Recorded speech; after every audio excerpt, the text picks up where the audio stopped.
हरे कृष्णा प्यारे बच्चों। तो मेरे प्यारे प्यारे से बच्चों, आज हम शुरू करेंगे हमारा फिफ्थ PQRS। पांचवा PQRS अपलोड करूंगा मैं आज। पहले 4 PQRS देख लेना आप एक बार। जो भी बच्चा फर्स्ट टाइम PQRS की शीट देख रहा है वो पहले 4 देख लेना, तब पांचवी देखने का फ़ायदा है। तो चलिए करते स्टार्ट बिना समय गवाए, क्योंकि सुबह का जो टाइम है वो हमारे लिए बिल्कुल समझ लीजिए एक अमृत की तरह है। इस टाइम को वेस्ट नहीं करना होता, इसको इन्वेस्ट करना है। तो जितना सुबह जल्दी उठ के आप अपने टाइम को यूटिलाइज कर दोगे, उतना ही आप ये जो भीड़ है ना, जो कंपटीशन बोलते हैं हम, उस कंपटीशन में बहुत आगे चले जाएंगे, उस कंपटीशन को काटते हुए चले जाएंगे। तो क्यों ना हम अपने टाइम का यूटिलाइज कर लें और करते हैं स्टार्ट। तो प्यारे बच्चों, आज का क्वेश्चन है हमारा, जिसमें 4 पार्ट हैं, ABCD। 4 पार्ट में से the boy was the only son of the poor window. अब आपको जैसा कि मैं सिखा चुका हूँ, समझा चुका हूँ, थोड़ा सा भी अगर याद है तो आपको क्लियर होंगी ये चीज़ें कि जब नाउन के पहले, नाउन कौन है यहाँ पे? बॉय। नाउन के पहले द अगर आया है तो समझ लो वो फर्स्ट लाइन नहीं हो सकती, क्योंकि नाउन के पहले द का यूज़ तब होता है जब उससे पहले एक बार ज़रूर उस नाउन का यूज हो चुका हो। तो द बॉय से हमारा सेंटेंस स्टार्ट नहीं हो सकता, हमारा ऑर्डर स्टार्ट नहीं हो सकता, यानी ए पार्ट तो हमारी शुरुआत नहीं है। और वैसे भी मैं आपको इन 4 जो PQRS करा चुका हूँ उनमें बताया होगा मैंने, हर बार एक चीज़ क्लियर की है कि अगर हमारे पास नाउन है, अगर हमारे चारों पार्ट में, चारों लाइंस में अगर नाउन गिवन है, तो हमें शुरुआत नाउन से करनी है, ना कि प्रोनाउन से करनी है। और नाउन से भी कैसे से करनी है? प्रॉपर नाउन से। अगर हमें प्रॉपर नाउन मिल रहा है और कॉमन नाउन मिल रहा है तो हम शुरुआत करेंगे प्रॉपर नाउन से। तो हमारा प्रॉपर नाउन बी वाले पार्ट में दिखाई दे रहा है सुल्तान ग्यासुद्दीन। तो सुल्तान ग्यासुद्दीन हमारा प्रॉपर नाउन है, जो कि एक सब्जेक्ट बन सकता है। लेकिन थर्ड ऑप्शन भी देख लो एक बार, थर्ड लाइन भी देख लो, क्या पता वो इससे बेहतर हो। तो सी में देखिए, one day while he was. अब देखो एक दिन की बात बताई जा रही है, ही वॉज हंटिंग। ये ही प्रोनाउन है, यानी ही के बारे में पहले किसी ना किसी लाइन में बात की जा चुकी होगी, तभी ही का यूज़ होगा। यानी सी वाली लाइन से हम शुरुआत नहीं कर सकते, ये बाद की लाइन्स हैं। यानी ये सबसे पहले कोई लाइन स्टार्टिंग में आए उसके बाद इनको ऐड किया जाएगा, ना कि शुरुआत में इनको रखा जाएगा। लास्ट देखिए, क्राइंग एंड वेलिंग। यहाँ पे देखो आपके सामने जो क्राइंग वर्ड है, ये बेवजह तो नहीं आएगा। स्टार्टिंग में तो क्राइंग से सेंटेंस शुरू नहीं होगा, और करना भी नहीं चाहिए क्राइंग से शुरू, क्योंकि रोने से थोड़ी ना सेंटेंस शुरू करेंगे हम। समझ रहे हो मेरी बात? पॉजिटिविटी लानी है सेंटेंस में, नेगेटिविटी थोड़ी लानी है। तो हम शुरुआत करेंगे प्यारे बच्चों 4 लाइन में से। आप समझ गए होंगे, जो बच्चा डेली PQRS, एक PQRS डालता हूँ इस पर, डेली पढ़ रहा है, वो देखते ही इस क्वेश्चन को समझ गया होगा कहाँ से शुरुआत करूँ। और अगर आप यहाँ समझ रहे हो तो एग्जामिनेशन हॉल में भी आपके फेस पे स्माइल होगी ऐसे क्वेश्चंस को देखकर। और ये सब एग्ज़ाम के क्वेश्चन है, ये किसी बुक से ऐसे ही नहीं उठा लिए गए कि कोई भी क्वेश्चन उठा के करा दिया, सब प्रीवियस ईयर चल रहे हैं। मैं अक्सर आपको हर क्वेश्चन के नीचे ये भी दिखाता हूँ कि ये किस शिफ्ट में, किस ईयर में आया हुआ है। तो ये भी किसी ना किसी शिफ्ट का क्वेश्चन है। आपको स्टार्टिंग कहाँ से करनी है? नाउन से। यानी आपकी जो सबसे पहली लाइन होगी इस सेंटेंस में, इस अरेंजमेंट में, तो वो होगी मेरे प्यारे बच्चों बी पार्ट, यानी सुल्तान। यहाँ से आप शुरुआत करोगे। क्यों करोगे? अब ध्यान से एक बार फिर समझो। Sultan Ghiyasuddin was a famous Pathan king who ruled over eastern India. Sultan Ghiyasuddin के बारे में बताया जा रहा है कि जो बहुत ही प्रसिद्ध पठान था, प्रसिद्ध राजा था, जिसने राज किया एक हमारे पूरे ईस्टर्न इंडिया पर। तो बच्चों जब कहानी स्टार्ट होगी तो पहले किसी न किसी के नाम से ही तो शुरुआत होगी ना, तभी तो हम ही का यानी वह का यूज़ करें। हमें डायरेक्ट वह का यूज़ कर दे तो हमें क्या पता वह किसके लिए यूज़ हो रहा है। यानी हमारा बी पार्ट जो है वो हमारी सेंटेंस की स्टार्टिंग होगा। उसके बिल्कुल बाद देखिए, जैसे लिखा है, Sultan Gayasuddin was a famous Pathan king who ruled over eastern India. अब इसके बिल्कुल बाद कौन सी लाइन बिल्कुल सेट होती है वो चेक करते हैं। ए की तरफ बढ़ते हैं। The boy was the only son of a poor window. The boy, कौन सा बॉय? यहाँ पे बॉय की तो बात ही नहीं की जा रही, यहाँ पे बात की जा रही है सुल्तान गयासुद्दीन की। तो बच्चों ए तो पार्ट इसके बाद जुड़ेगा नहीं। सी पार्ट को देखो, वन डे, एक दिन, वाइल ही वॉज हंटिंग, यहाँ पर ही किसके लिए यूज़ किया जा रहा है? सुल्तान गयासुद्दीन के लिए।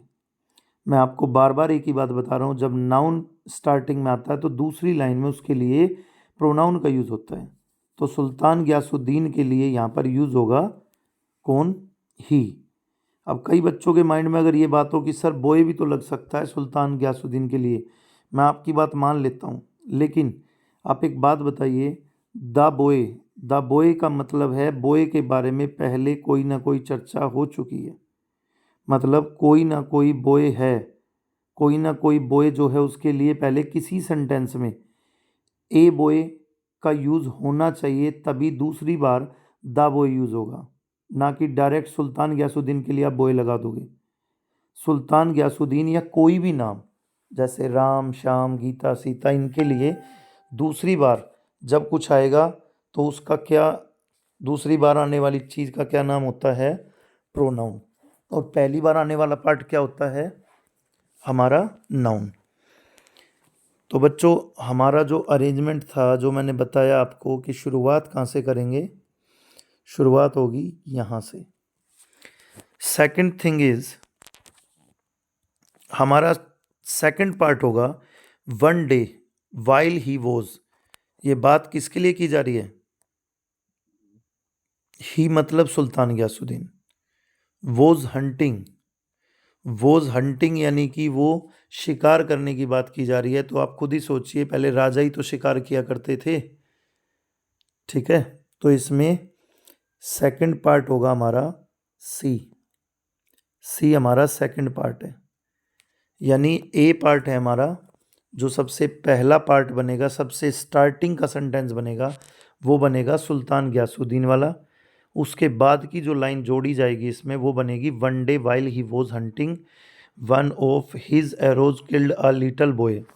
अब आप यहाँ पर ध्यान दीजिए, देखो आपके सामने है, अभी जैसा समझा रहा हूँ बिल्कुल उसके अकॉर्डिंग चलोगे तो बिल्कुल एक एक बात क्लियर हो रही है।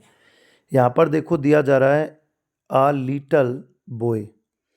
जो आ लिटल बॉय दिया गया, देखो इसमें ए का यूज़ किया गया है बॉय के लिए, ए बॉय या ए लिटल बॉय। इसका मतलब यहाँ पर बॉय का यूज़ पहली बार हुआ है।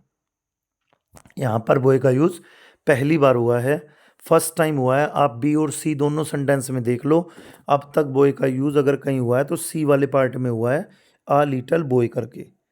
तो अब जब नेक्स्ट टाइम हम बॉय का यूज़ करेंगे किसी भी सेंटेंस में, तो हम आ बॉय नहीं लिख सकते, फिर हम दा बॉय लिखेंगे। क्लियर है बात ये? अगर ये बात आपको क्लियर है तो ध्यान से समझना। अब हमारा जो सेंटेंस होगा इसके बाद का, यानी बी फर्स्ट है, सी सेकंड है, तो थर्ड क्या हो?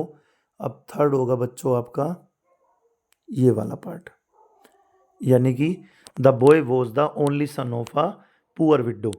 क्यों होगा? अब आप समझ गए होंगे कि आ लिटल बॉय के बाद दूसरा sentence the boy was the only son of a poor window से स्टार्ट होगा। तो प्यारे बच्चों, लास्ट बचा बस एक। अब उसके लिए तो कुछ पढ़ के या समझाने की कोई ज़रूरत नहीं है, क्योंकि जब बचा ही एक है तो आप उसको सबसे लास्ट में लिख दोगे। यानी आपका जो लास्ट अरेंजमेंट होगा वो क्या होगा? डी। तो आपके आंसर बने, एक बार मैं रिपीट कर दे रहा हूँ।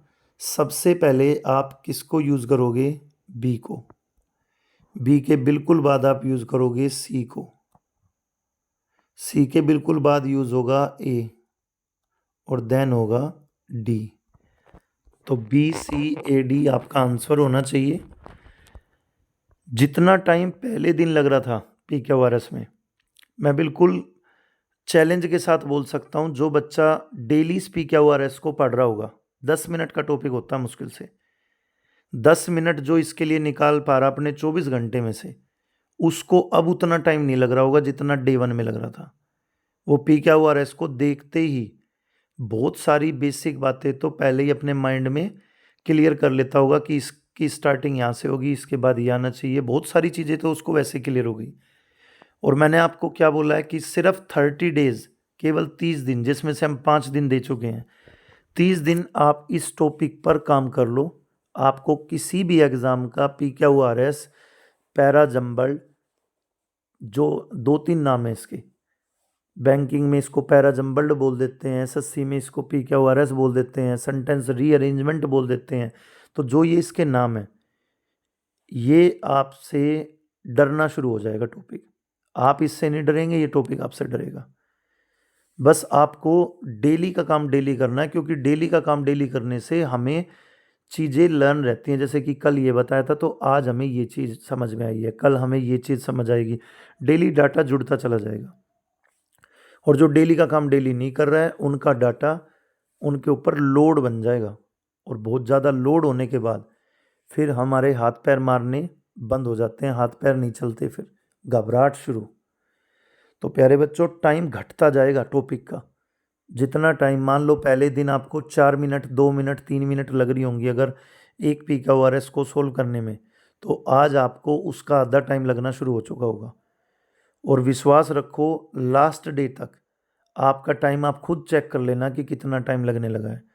और जो ये एक्चुअल टाइम घटता जा रहा है ना, इसी टाइम की नीड है किसी भी डिपार्टमेंट को।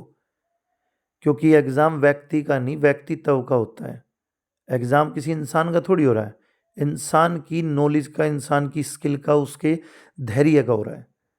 तो प्यारे बच्चों, आप इसको ठीक से पहले एक बार पढ़ लेना, देन इसको नोट कर लेना। और 5 के 5 PQRS अपनी कॉपी में नोट डाउन रखो। अगर मैंने आपको डेली का एक भी कराया तो 30 हो जाएंगे। और 30 के बाद आप खुद देख लेना, आपको कहीं इस टॉपिक में दिक्कत नहीं आनी है। और आज से मैं 3 कॉमन एरर भी स्टार्ट कर रहा हूँ, डेली के 3 कॉमन एरर।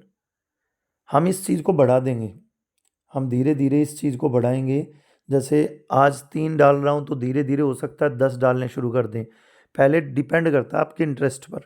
अगर बच्चे इंटरेस्ट लेंगे, मुझे लगेगा कि बच्चों में इम्प्रूवमेंट है, बच्चे पढ़ रहे हैं, बच्चे चाहते हैं कि इस तरह का डाटा डेली अपलोड हो, और आपको लगे कि आप में इम्प्रूवमेंट आ रहा है इन सब को पढ़ने से, तो बच्चों हम धीरे धीरे स्कोर बढ़ा देंगे। अभी सिर्फ शुरुआत है। चलिए, जय श्री राधे अगेन। और एक बात और, अब इसका आप आंसर देखो, 4 ऑप्शन है हमारे। 4 ऑप्शन में से अब आप खुद चेक करो। हमने सबसे पहले किसको, बी को बोला था कि बी हमारा आंसर होगा। बी के बाद सी, सी के बाद ए के बाद डी, यानी हमारा कौन सा बी ऑप्शन आंसर होगा, BCAD। एग्ज़ाम में आया हुआ क्वेश्चन है CGL में। चलो जी, राधे राधे।